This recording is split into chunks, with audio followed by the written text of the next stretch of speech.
This is Polaris-Live. I'm your host, Sarwar Kashmeri, welcoming our viewers from around the world to this global discussion of the U.S.-China relationship. This program is brought to you in conjunction with the Foreign Policy Association of New York. My guest today, it gives me great pleasure in inviting into the studio Professor Yan Xuetong, who is president of the Carnegie-Tsinghua Management Board and dean of Tsinghua University's Institute of Modern International Relations.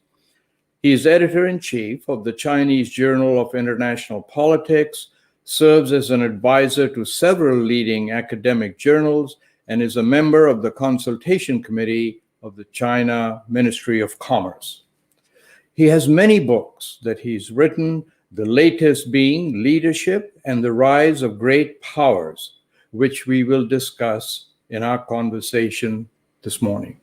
So let me bring Professor Yan Xuetong onto our studio. Professor Yan Xuetong, welcome. How is it in Beijing today? Is it a warm day or a cold day? Oh, it's a pretty good day, and we have a very nice weather. Okay. Very good. Well, I'm speaking to you from Canada, actually. I usually am in Hanover in New Hampshire, but in Canada, it is a spring day, but on the cold side. And I am just so thrilled that we are able to connect with you because it seems as though it is hard to think of China's international relations and political science and anything without hearing your name. So it's really a pleasure and an honor to have you. Now, your book,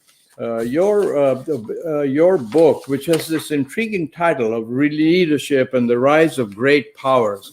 I wanted to ask you, and perhaps you can tell us a little bit about your book before we carry on the conversation.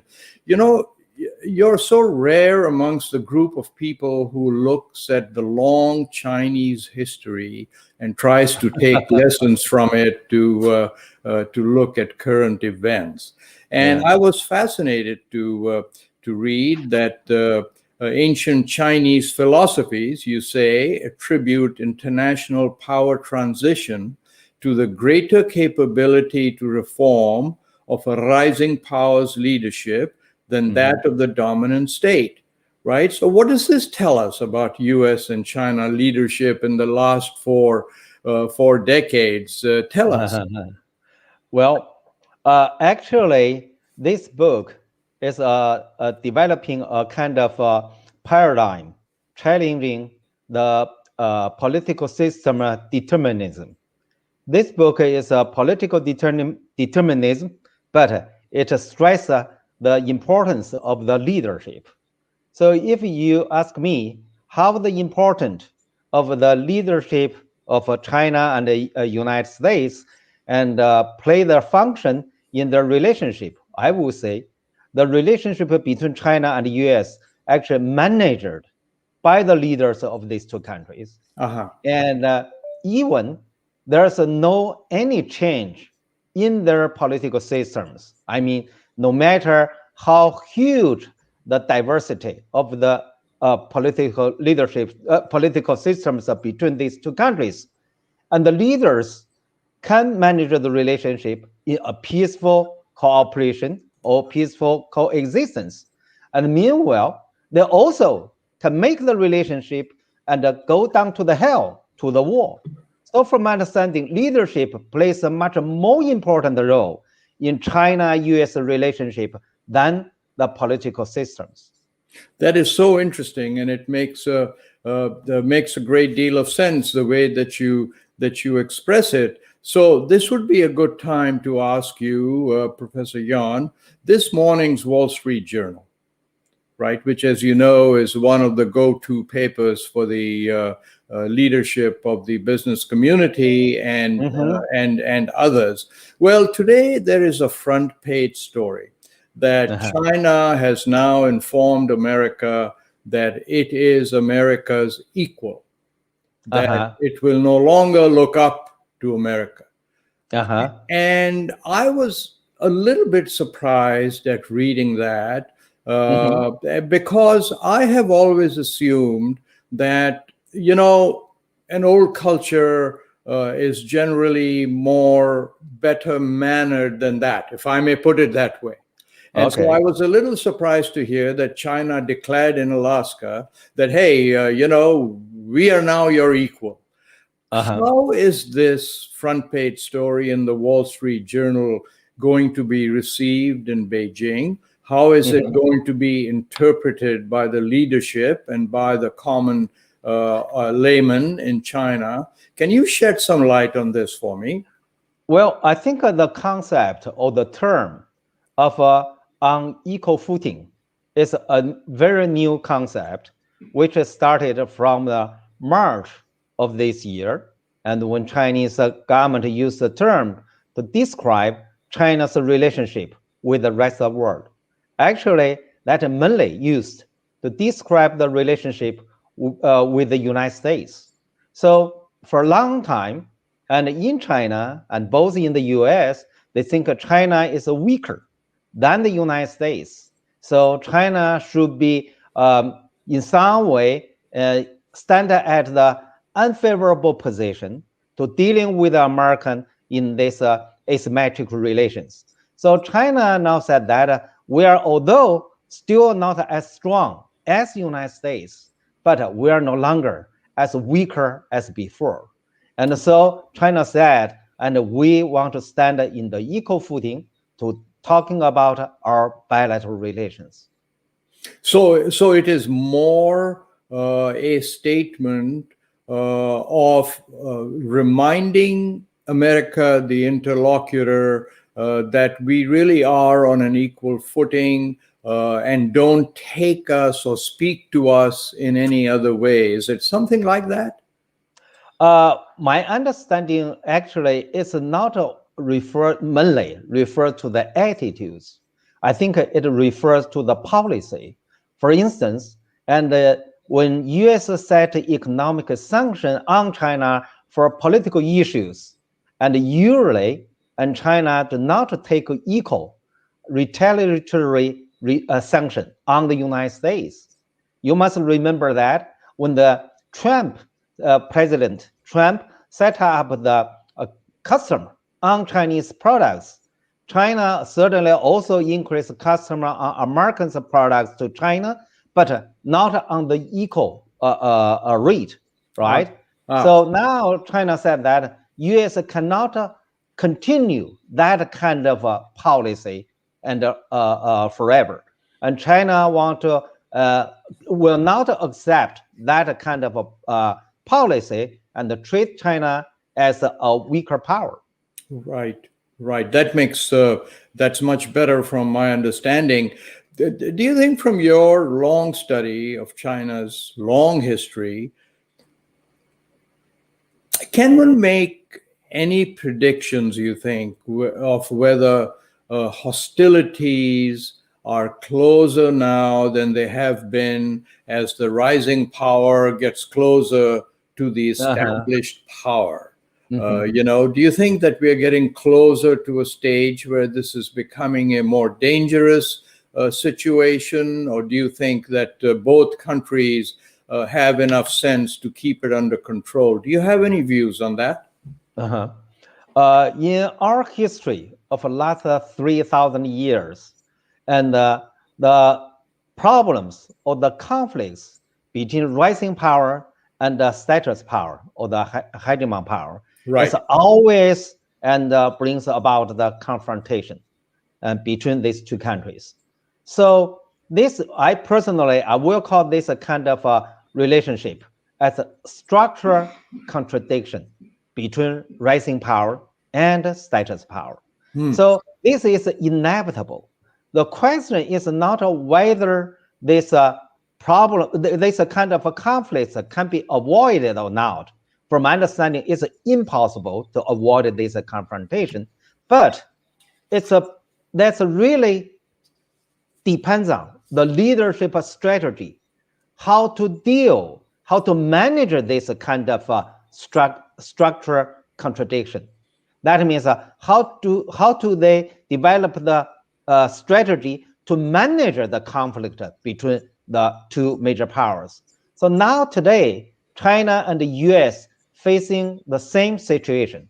They need to develop a strategy to manage the conflicts between them. And do you think that both of us are doing a good job in that? Now, if both of them did pretty well, and there were not so much escalations of the conflicts. Currently, the structural conflicts between China and the US is escalating into more intensive situation. And so, from my understanding, these two governments really need to find a way how to manage the conflicts between them. I'm going to ask you, I'm going to continue this particular line of discussion for a moment longer, Professor Yan, and I'm going to ask you about the meeting in Alaska. As you know, it was a very important meeting, but there were some pre-assumptions in that meeting, and that's what I want to ask you about. It started out by the American side lecturing the Chinese side and the Chinese side lecturing the American side.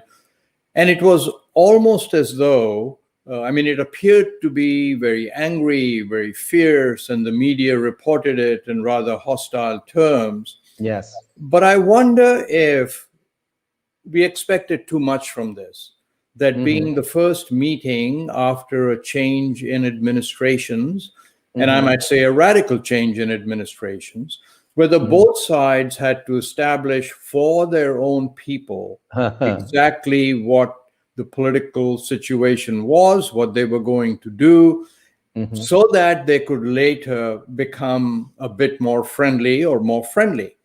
Do you think that the hostility is exaggerated, that both sides were playing to their own audiences? How do you interpret that?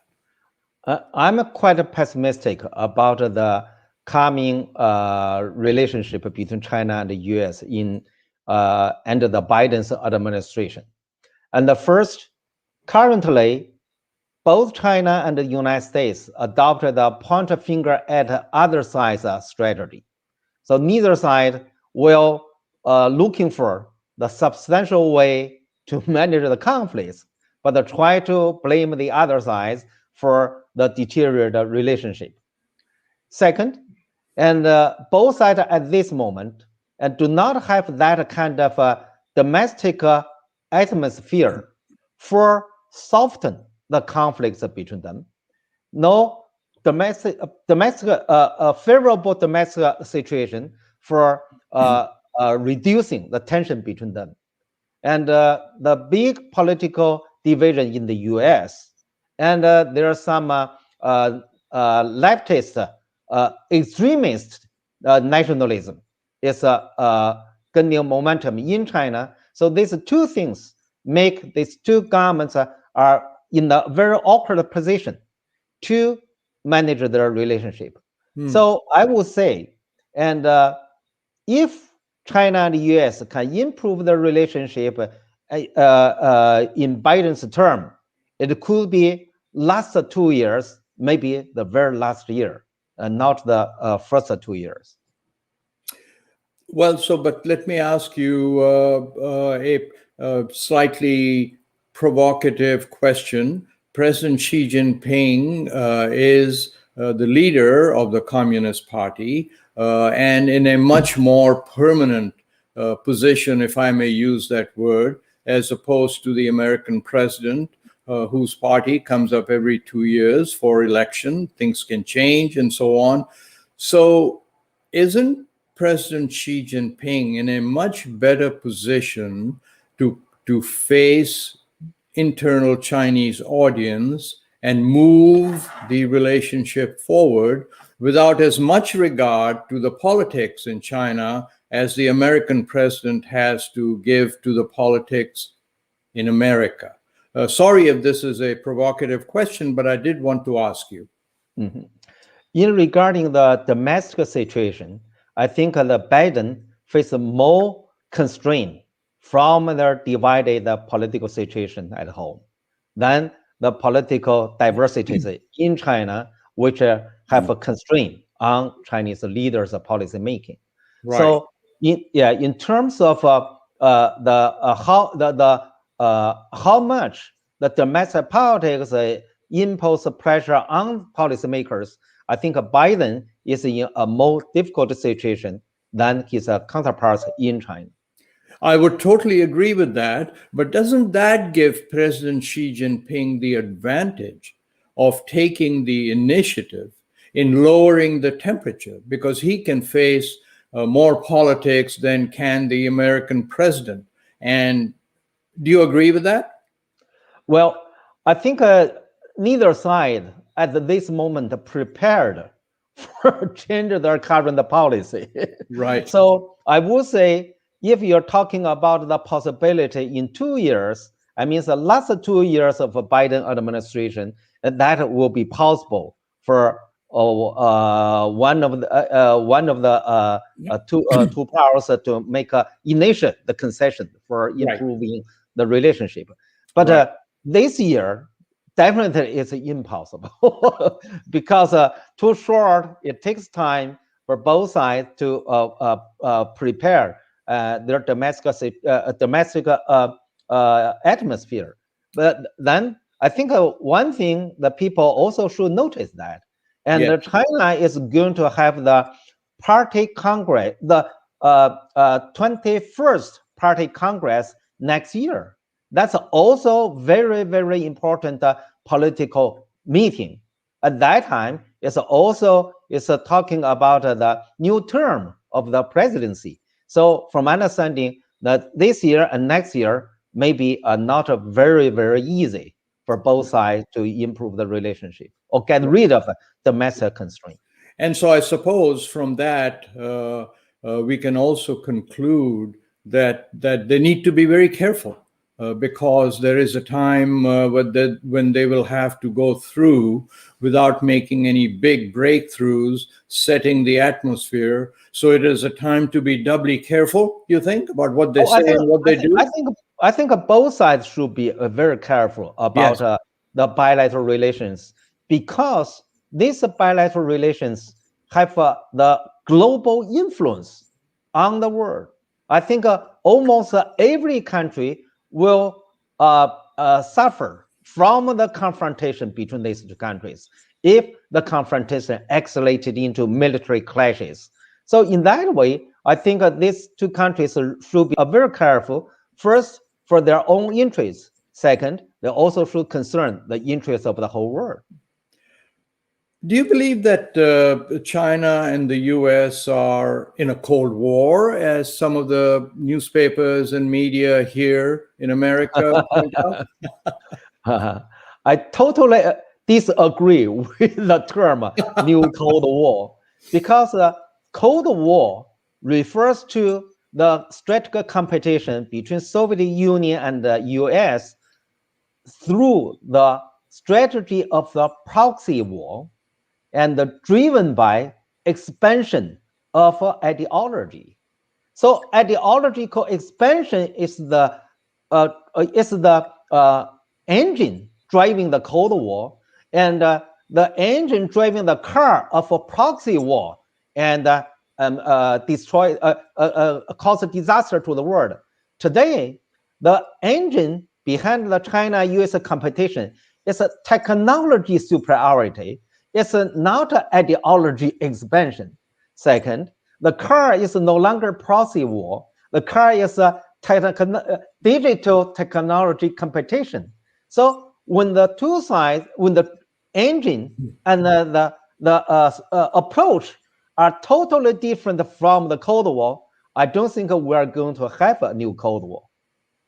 Well, that's very interesting, because so much is talked about the Cold War, but I mean, I myself also believe that there were huge differences between the Soviet Union and China, and I think that the sooner we recognize that, the more sooner we'll stop using the phrase Cold War.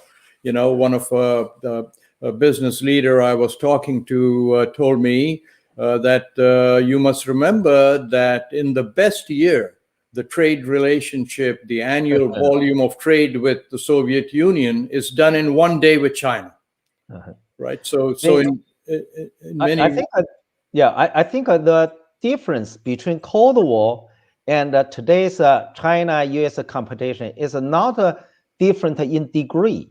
It's different in character. It's different in nature. That's why the period between the World War I and World War II is not the Cold War. No one regarded that 20 more years of competition among major powers is a Cold War. Before World War I, there's a many period. It's a kind of a competition among major powers, but no one called them a Cold War. Cold War refers to a very special one in the world, and it is only happened once in human history, and very possibly it won't repeat it again in next 1,000 years. And so, in fact, concluding from what you are saying, the use of the term confuses an approach to soften the relations between the two countries.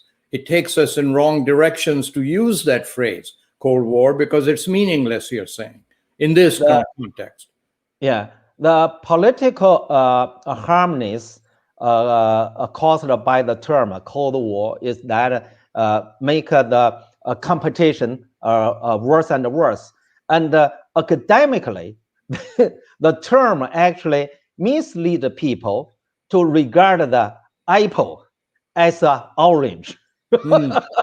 So let's make people totally confused and do things. Orange and the apple can never be the same. You can say, oh, they are all fruit. Certainly, the Cold War and today's competition between China and US and the World War I, World War II, they are all great power competition. Well, this program of conversations, I'm doing this because the Foreign Policy Association wants me to write a report on a fresh approach to US-China relations. And I'm using these conversations with leaders like you who think originally and think big thoughts to try and filter my thoughts into this report. And it will be released and sent to Congress, the Senate and think tanks towards the end of June by the Foreign Policy Association. And in the appendix, we will have transcripts from all of the experts that I have talked to. So keeping in mind where these conversations are headed, Professor Yan, I want to ask you this question. My dear mother used to tell me that it always takes two hands to clap. I agree with that. I fully agree with that. Well, listen, you must agree with my mother or we are all in trouble. But what I want to ask you is, first of all, think about sitting down alone with President Biden. And tell me both countries will have to compromise in some way to reach a fresh start. So if you were sitting down with President Biden, what are a couple of things you would tell him that America must think about compromising? And then if you would do the same, if you were sitting alone with President Xi? At this moment, I think there's many things both sides can discuss about how to reduce the tension between themselves. Actually, the very first thing, I think it's very easy for the two countries to reach agreement to define the nature or character of the competition between China and the US. That means this is not a Cold War. And according to my personal research, from the 2014, there's already people and labeled China-US conflicts as a Cold War. And the very last one is just yesterday, someone said, if the US Senate and passed the bill of a 2021 and the strategic competition, and then it's a start a Cold War. People talking the Cold War started have already 1,000 times. Then the question, why people always say that, hey, the Cold War started today. Oh, the Cold War started by Pence's speech, right? Vice President Pence's speech. And then they say, no. The Cold War started by Pompeo's speech. And then they say, no. The Cold War started by Trump's speech. You see, people continuously say that someone started the Cold War. What mean? 7 years. Why all of the things and was denied as a start point of a Cold War? Because it's one thing. Because this is not a Cold War. So if China and the US can agree with each other and to define the competition between them, it's not a Cold War, that will lay a very good ground for both sides to talking about how to manage the strategic competition between them. And so you would make the same point to both President Biden and President Xi? Yeah, I would suggest both of them to talking about how to define the character or nature of the competition between them. So as long as they reach agreement, no matter it's good agreement or bad agreement, at least they have a common definition for the relationship. That will be a positive signal for prevent escalation of the competition between them. And so I know that if I was sitting and you told me exactly what you've told me, I'd say, Professor Yan, you're so highly respected. You have any thoughts on what that definition should be? Well, I don't think my idea will be accepted by neither side. You might be surprised. My opinion is a minority in both China and the US. Neither side accept my suggestion. You're much too modest. So, but it is interesting what you say. You attach so much importance to this definition of the Cold War. And I think I understand why, because it meant horrible things during the Soviet-American relationship. And yes. So we have to get over that is what you're saying. Well, yeah. I wish that you would give some thought and maybe do an opinion piece on a suggestion for what phrase to use. I mean, would you use strategic competition? Because, the European Union is in the same position. They're starting to think in terms of the phrase to use, and they are much more nuanced than the United States. So do you think strategic competition is a phrase to use? How? Try it. Throw something out. Personally, I would prefer the term strategic competition. But at Chinese side, and this idea was rejected. And the Chinese prefer to use a positive term, and like a healthy competition instead of a strategic competition. At the American side, and they will use for a challenge, and China is challenging to the US. So my personal view, if both sides agree to define their relationship as a peaceful competition, I think that will be wonderful. Reason is that they will compete against each other, but not go to war. That's already good enough, because in human history of the last 3,000 or 4,000 years, and the major powers of competition always resulted in war.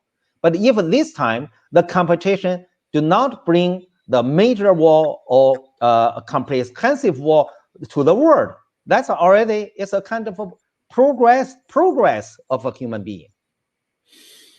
So as we run into the closing segment, Professor Yan, we don't have any commercial pressures to end this in 30 minutes. And so I got so interested in listening to you that we're going a little more. I hope that's okay with you.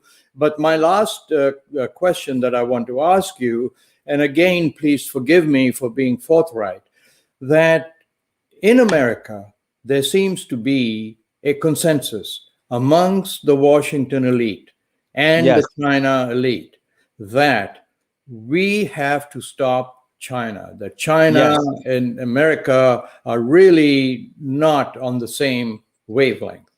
Do you find the same consensus amongst the elite in China? Oh, yeah. And I think in China, there's also a consensus is that we cannot let American stop China from catching up with the United States. So everyone agree that we should work hard to continue narrow the power gap with the United States, make China as strong as the United States, or if we can make it better than the US, it's certainly even is better. But at least we should be as strong as the United States. There's also consensus in China. Well, Professor Yan, this has been a fabulous conversation. I hope we can have you back on Polaris-Live again. And I hope the next time I'll do a better job of coordinating the connection and the time between the United States and China. It just seems to me that if I cannot even coordinate the time better, how are we going to sit here and try to coordinate relations between the two countries? But is there anything you would like to say in closing that would help this dialogue along and my suggestions and my report? Well, since you're based at Canada, and in some way, your idea and the represent of the majority of the less powerful states. So I think the less powerful states should to help China and the US reduce the tension between them rather than fan up the competition between them. So I know that's not easy, but if the third parties do not collectively to fan up the fire between the two countries, that will be in favor of the whole world. So thank you for that. Let me just make a correction that I'm actually based in New Hampshire in the United States, but I make frequent visits to Canada so that I'm familiar with what's taking place here. And what you say is obviously a very, very important suggestion, and so I want to thank you for that.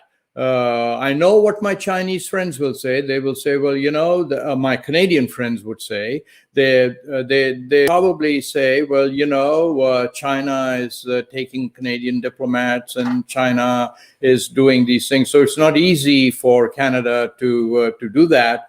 But the point that you have made is that the smaller states who are allied to America should be thinking a little more and advising a little more. I think that point is well made. So with that, may I thank you for taking this time and from your busy schedule. I know it's late in China, so I deeply appreciate that. And thank you for appearing on Polaris-Live. It's my pleasure. Thank you. Thank you very much. So with that, we've run out of time. And once again, I apologize to our viewers from around the world for the disconnect as far as the time was concerned. It was entirely due to my making a mistake at that end. Would you please go to my website, kashmeri.com, where you will find a list of our forthcoming speakers. And also you can help Polaris.live by subscribing to the Polaris-Live channel on YouTube. And so let me wish you goodbye for now and hope to see you again next week. Goodbye.